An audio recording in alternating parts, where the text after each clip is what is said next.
हाय दोस्तों, तो कैसे हैं आप लोग। आइए शुरू करते हैं एक नए सवाल को। और इस सवाल को हम देखेंगे कि इस सवाल को जो है कैसे हम इसे सॉल्व करेंगे। तो बेसिकली क्या है कि जैसे ऊंचाई और दूरी हमें ज्ञात करना होता है। अगर जैसे मान लो आपके सामने यह क्वेश्चन है और इसमें कहा जा रहा है कि कोई पेड़ है और वह आधे पर से टूट कर जो है ज़मीन को, मतलब टूटने के बाद वो ज़मीन पे गिर गया। ठीक, तो जो जहाँ से टूटा है, तो वो जहाँ से टूट कर उसका जो पॉइंट, जिस जो पॉइंट है जो है ज़मीन को जो टच कर रहा है, उस पॉइंट का मान हमें बताना है। और साथ ही हमें यह बताना है कि मतलब वो उसका जो पॉइंट था, मतलब उसकी जो दूरी थी, वो कितनी दूर से टूटा है और टूटने के बाद वो किस पॉइंट पे टच कर रहा है। ये दो चीज़ें हमें बताना है इस सवाल में। हम इस सवाल में यह भी देखेंगे कि मतलब कि इस जो लगाने का ये जो तरीका है ये कैसे फॉलो होता है। तो हाइट एंड दूरी में जो है ये बेसिकली क्लास 9 का क्वेश्चन है। और इसमें हम जानने का प्रयास करेंगे कि मतलब ऐसे सवालों को हम कैसे बनाते हैं। तो आइए हमारे साथ देखिए और इस सवालों को हम कैसे बनाएंगे। तो आई होप इतनी बातें आपको समझ में आ रही होंगी। तो ठीक है, हम शुरू करते हैं। तो सबसे पहले जैसे क्वेश्चन क्या है कि 40 मीटर ऊंचा एक बिजली का खंभा है। ठीक है, हमने आपको पेड़ से बताया है, सवाल में खंभा है। तो 40 मीटर ऊंचा एक बिजली का खंभा है, बीच से टूटकर झुक गया है। ठीक, तो झुका हुआ भाग पृथ्वी से 30 अंश का कोण बनाता है। ब- ठीक है, इतनी बातें हमने पढ़ ली। आगे भी पढ़ते हैं। बताइए कि खंभा कितनी ऊंचाई से टूटा है, मतलब वो कितनी ऊंचाई से टूटा है। खंभे के आधार से उस बिंदु की दूरी जहाँ खंभे का ऊपरी सिरा पृथ्वी को छूता है वह भी ज्ञात करना है। ठीक है, तो सबसे पहले हम 40 मीटर का एक जो है एक खंभा मान लेते हैं ना।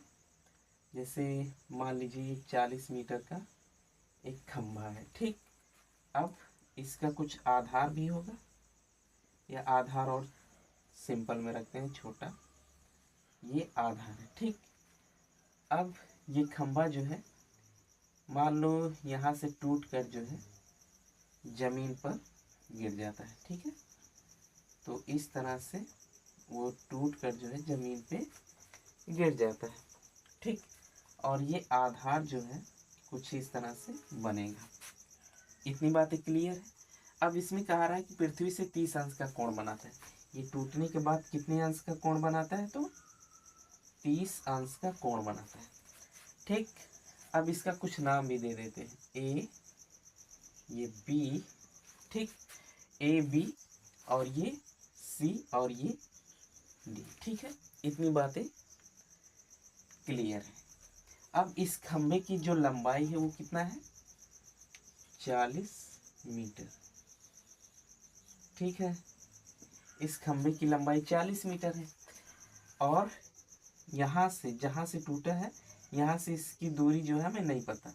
हम मान लेते हैं इसकी दूरी x है। ठीक, अब 40 में से x घटाएंगे तो इतना मान जो टूट कर लटक गया है वो हमें प्राप्त होगा। तो यहाँ से 40 मीटर माइनस के x, हम सिंपल 40 रखते हैं ना, 40 माइनस के x। इतनी बातें क्लियर है।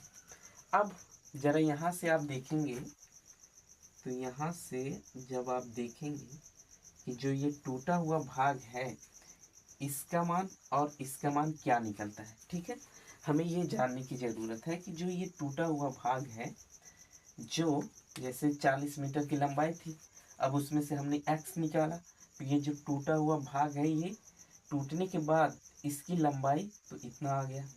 अब इसकी लंबाई हमें पता चल गई और इसकी लंबाई क्या है, तो इसको जो है हम निकालेंगे। तो सबसे पहले आप देखेंगे कि यहाँ पे देखिए लंब बटे में कर्ण, लंब बटे में कर्ण आता है, तो साइन के फॉर्मूले में आता है।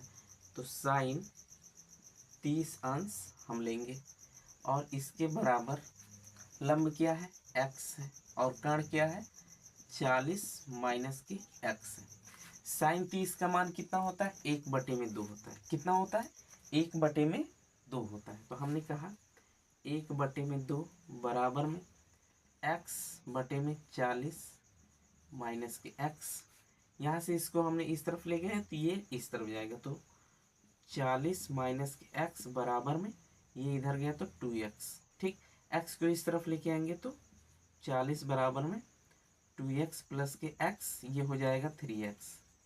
ठीक, तो 40 बराबर में 3x, x इधर जाएगा तो 40 बटे में 3 और बराबर में x।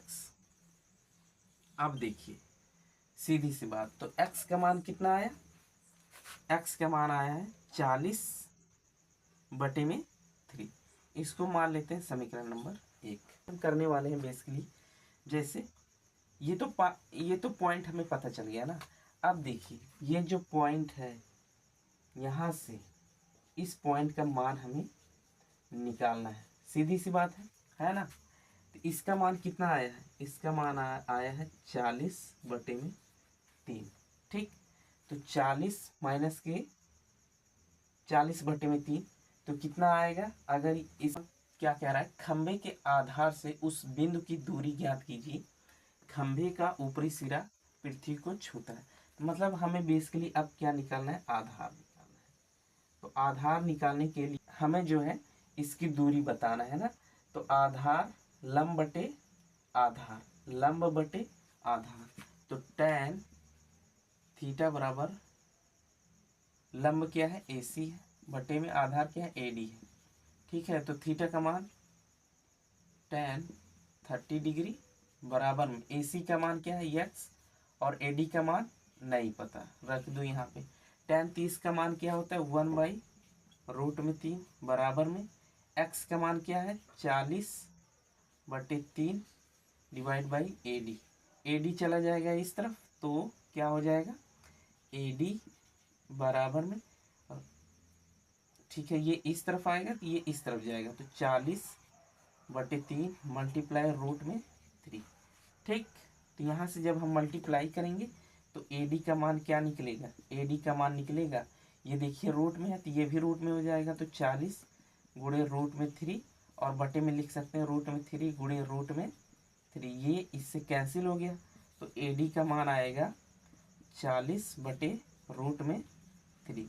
तो फाइनली हमें AD का मान क्या निकलेगा, वो पॉइंट ये जो टूटने के बाद इस पॉइंट को छू रहा है उसका मान क्या आएगा, 40 बटे √3। क्या आएगा, 40 बटे √3, या यह मान भी हम कह सकते हैं AD का मान होगा 40 √3 बटे में 3। ठीक है, तो इस पॉइंट का मान हमें क्या मिला, AD का मान हमें मिला 40 √3 बटे में 3। ठीक है, तो इस तरह से हम इस सवाल को देखेंगे। अब इस सवाल में आपको क्या समझना था, पहला पॉइंट कि मतलब वो जो खंभा टूटने के बाद जो जमीन को टच कर रहा है, तो वो जहाँ से टच कर रहा है और खंभे का जो पोल है वहाँ से उसके बीच का जो दूरी है वो निकालना था। और इसके बाद जो है इसमें क्या निकालना था, इसमें जो है खंभा जहाँ से टूटा वो कितने भाग से टूटा वो निकालना था, कि मतलब जहाँ से टूट जाए और टूटने के बाद जो भाग बचे उसकी दूरी हमें बतानी थी। और जो टूटने के बाद जब ज़मीन से टच कर रहा, तो टच जहाँ कर रहा था और जहाँ खंभा लगा है ये पॉइंट हमें निकालना था। तो उन्नयन कोण, या हम कह सकते हैं जहाँ से ये बिंदु को टच कर रहा था वो 30 अंश का मान था। और ठीक है, तो इसकी लंबाई जो है 40 मीटर हमें दिया गया था। तो टूटने के बाद 40 मीटर में से अगर इसको x मानेंगे, x निकालेंगे, तो ये जो टूटा हुआ भाग है ये हमें पता चलेगा। ठीक, तो इस तरह से जो है हम सवालों को बनाते हैं। अब पहले देखिए sin 30 अंश लगा, ये क्यों लगा, पहली बात sin 30 का साइन का फॉर्मूला होता है लंब बटे कर्ण, तो लंब ये था और कर्ण ये था, तो लंब और बटे कर्ण हमने मान जो है रख के यहाँ से हमने x का मान 40/3 हमने जो है मान प्राप्त किया। अब दूसरा फार्मूला यूज होगा, हमें आधार भी बताना था, तो लंब बटे आधार किस में होता है, लंब बटे आधार tan थीटा में होता है। यहाँ से हमने tan 30 डिग्री का मान रखा और बाकी हमें AD का मान, आधार का मान जो है निकल गया। तो आई होप यह सवाल आपको बेहतर समझ में आ रहा होगा। अगर समझ में आया तो बाकी जो है आप हमसे जुड़ सकते हैं और मिलते हैं नेक्स्ट वीडियो में।